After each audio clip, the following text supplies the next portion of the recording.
देशभक्ति के बगैर कोई कवि सम्मेलन अगर हो तो फिर उस कवि सम्मेलन का कोई अर्थ भी नहीं रह जाता। ये न समझे देश को आजादी ऐसे ही मिली है, ये न समझे देश को आजादी ऐसे ही मिली है, अरे हर कली इस बाग की कुछ खून पीकर ही खिली है, और जो मिटे हैं देश पर दीवार में वे ही गड़े हैं, और ये आजादी के महल सारे उनकी ही लाशों पर खड़े हैं।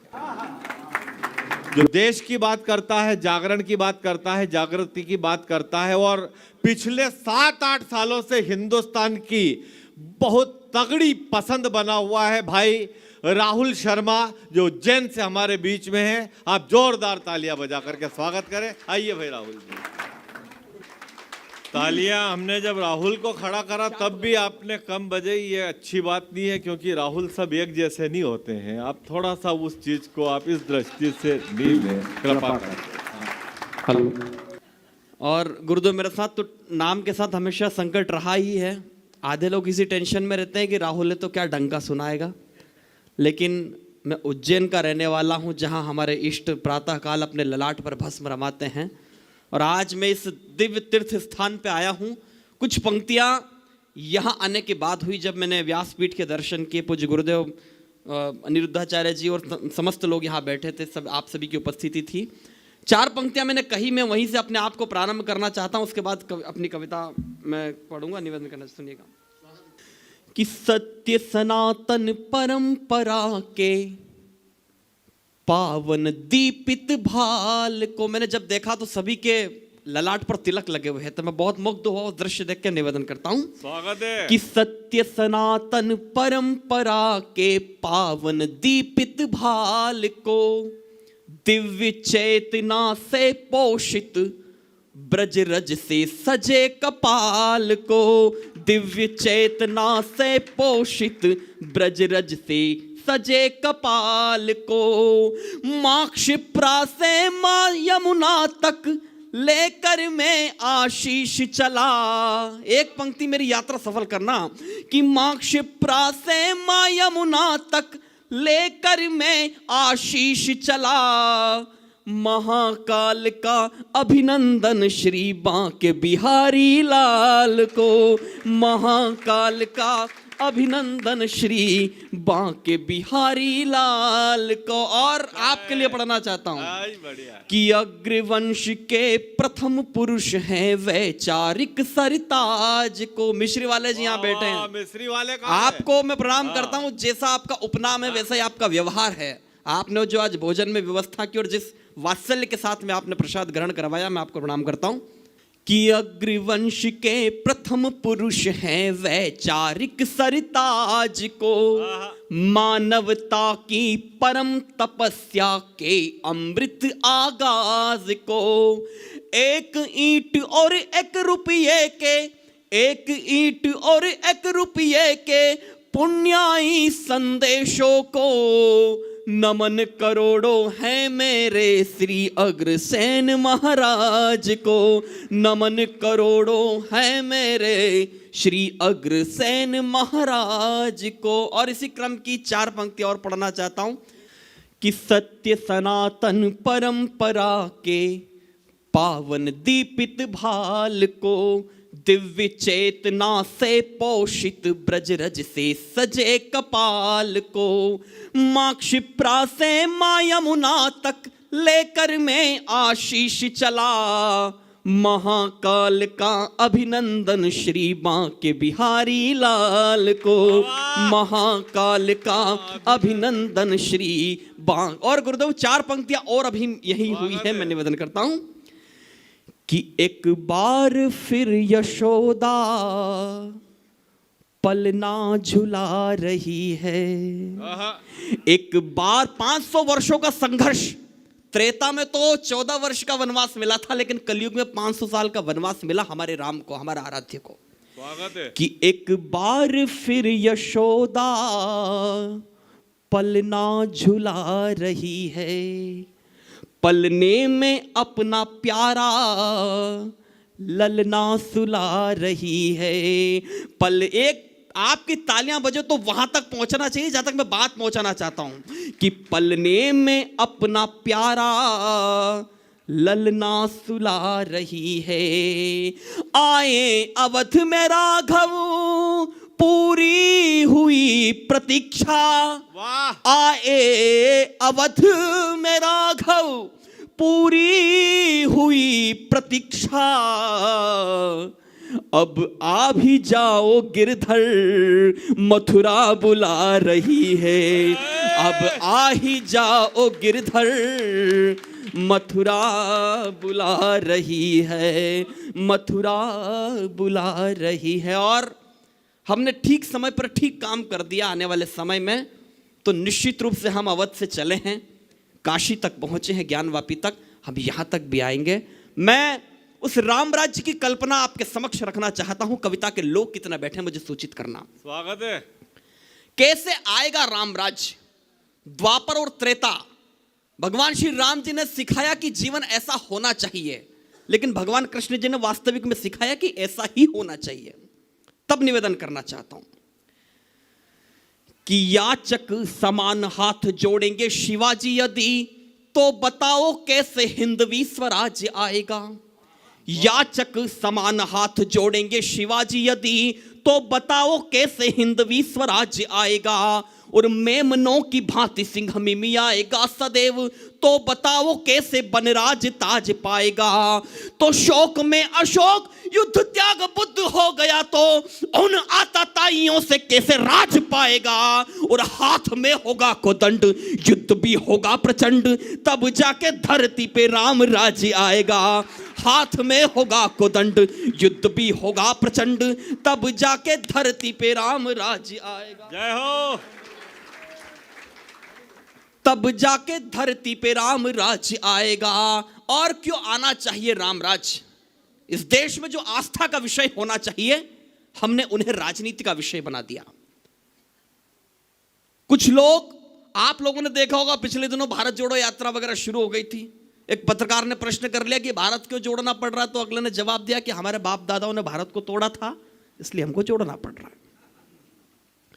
कि ऐसी कमरों में बैठ के मलाई खाई वे भी जेठ महीने में सड़कों पे तपने लगे।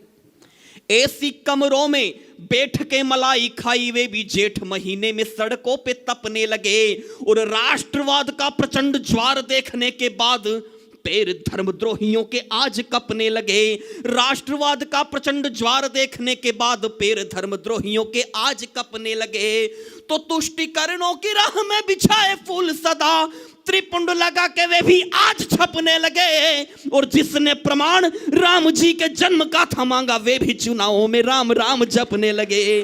जिसने प्रमाण राम जी के जन्म का था मांगा, वे भी चुनावों में राम राम जपने लगे। और क्यों जपना पड़ रहा राम राम?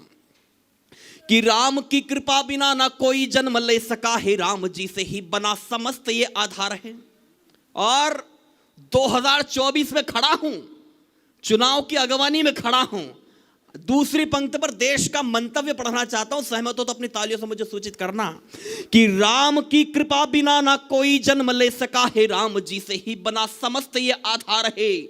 और राम जी की बात जो करेगा वो करेगा राज, पूरे देशवासियों का एक ही विचार है।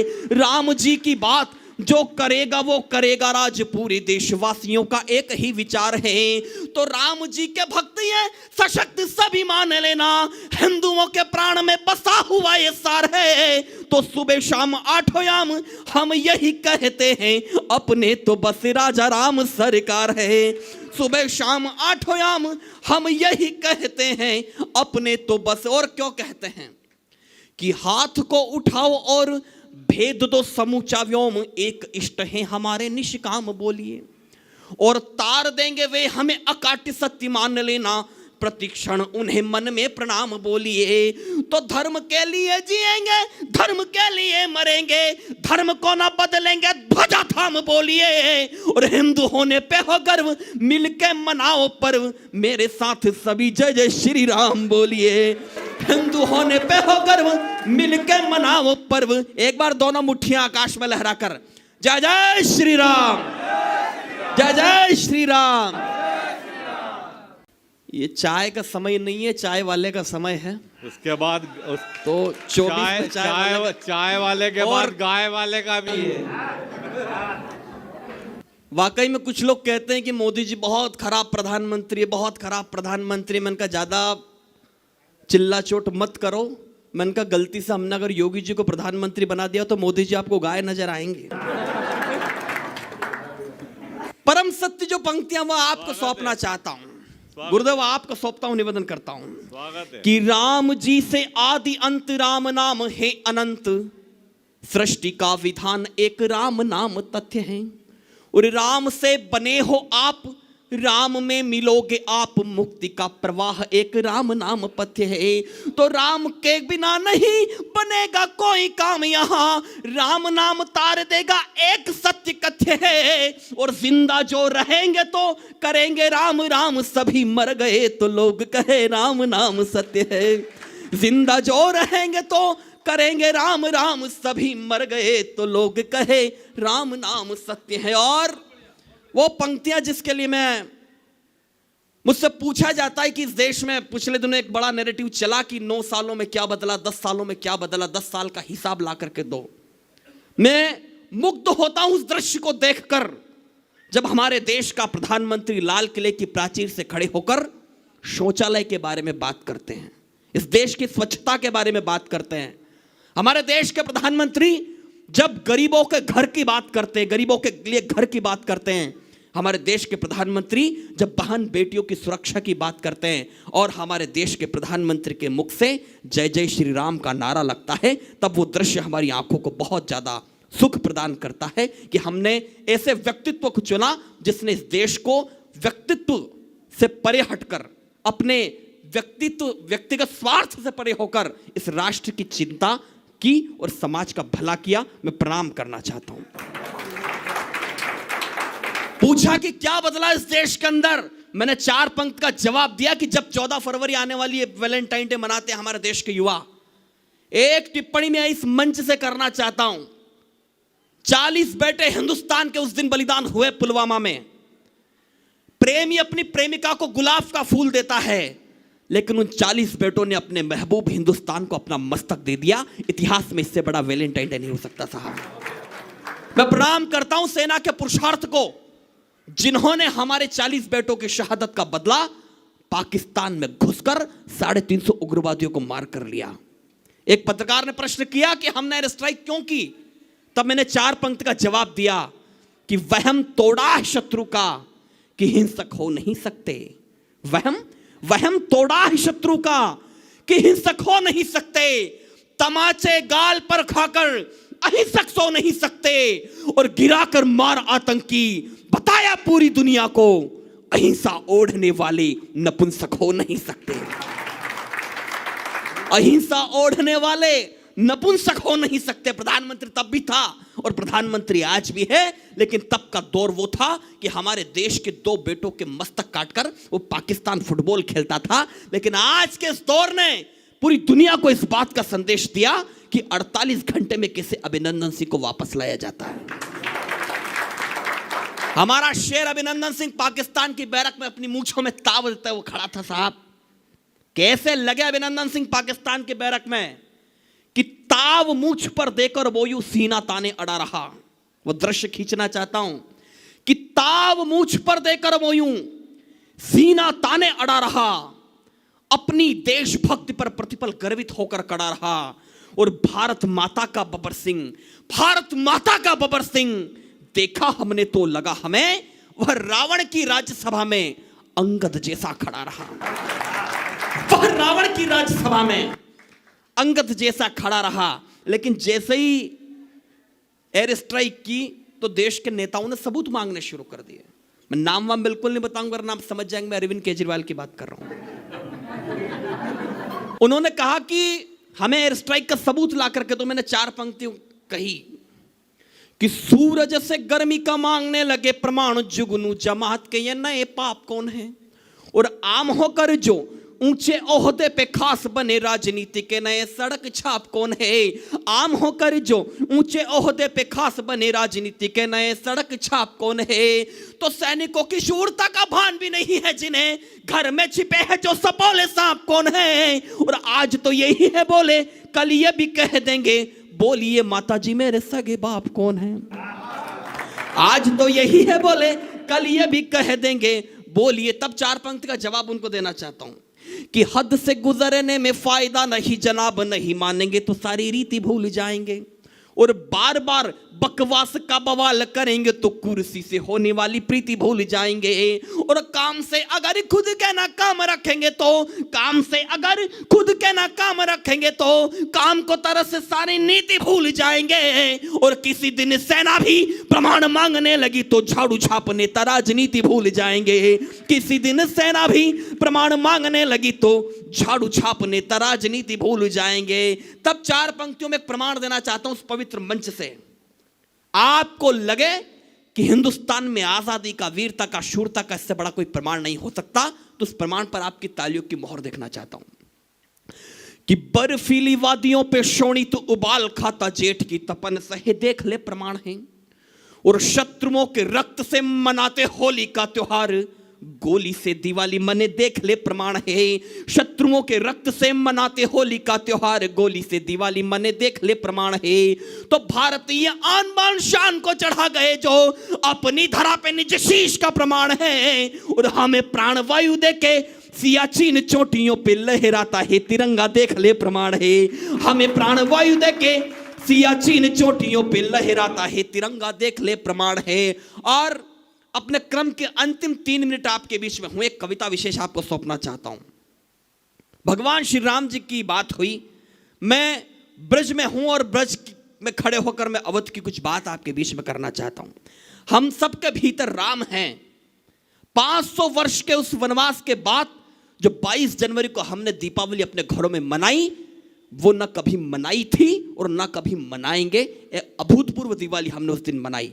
आपने भी सहमत हो तो एक बार तालियों से मुझे सूचित करें। मैं कविता पढ़ना चाहता हूं, निवेदन करता हूं, सुनिएगा। पहली 4 पंक्ति पर कविता आप प्रारंभ कर देना, उसके बाद कविता आपको यात्रा करवाती जाएगी। मैं निवेदन करता हूं, सुनिएगा। भाई साहब सुनिएगा, योगेश जी, ये मेयर साहब, मुकेश जी सुनिएगा, मैं निवेदन करता हूं। स्वागत है। कि पूर्ण हुआ वनवास राम का फिर दिवाली आई है। थोड़ा सा वॉल्यूम बढ़ा देना। कि पूर्ण हुआ वनवास राम का फिर दिवाली आई है, माँ कौशल्या की आंखों में फिर खुशहाली छाई है। अंधकार का वक्ष चीर कर देखो सूरज निकला है, अंधकार का वक्ष चीर कर देखो सूरज निकला है। भारतीय परिधान ओढ़ कर देखो जनगण निकला है, भारतीय परिधान ओढ़ कर देखो जनगण निकला है। बरस 500 बाद धरा पर ऐसा शुभ दिन आया है। बरस 5, कविता प्रारंभ करना अपनी तालियों से, कि बरस 500 बाद धरा पर ऐसा शुभ दिन आया है। बरस 500 बाद धरा पर ऐसा शुभ दिन आया है। बरस 500 बाद धरा पर ऐसा शुभ दिन आया है। और बड़े दिनों के बाद अवध में केसरिया लहराया है, बड़े दिनों के बाद अवध में केसरिया लहराया है, बड़े दिनों के बाद अवध में केसरिया लहराया है। और क्या क्या हो रहा था? स्वागत है। इस देश में भगवान श्री राम जी के प्रमाण मांगे जा रहे थे। तब 4 पंक्तियां निवेदन करता हूं कि पतझड़ बीत गया हरियाली ने फिर दस्तक दे डाली, गंदी जिह्वा मौन हुई जो देती थी प्रतिपल गाली। राम राज का उदय हुआ है आर्यवर्त के आंगन में, राम नाम की गूंज उठी पूरे भारत के जीवन। 10 रुपए से लेकर करोड़ तक का दान मंदिर को अर्पित हुआ है। आपने भी अगर उस अभियान में हिस्सेदारी की हो तो अपने आप के लिए सूचित करना।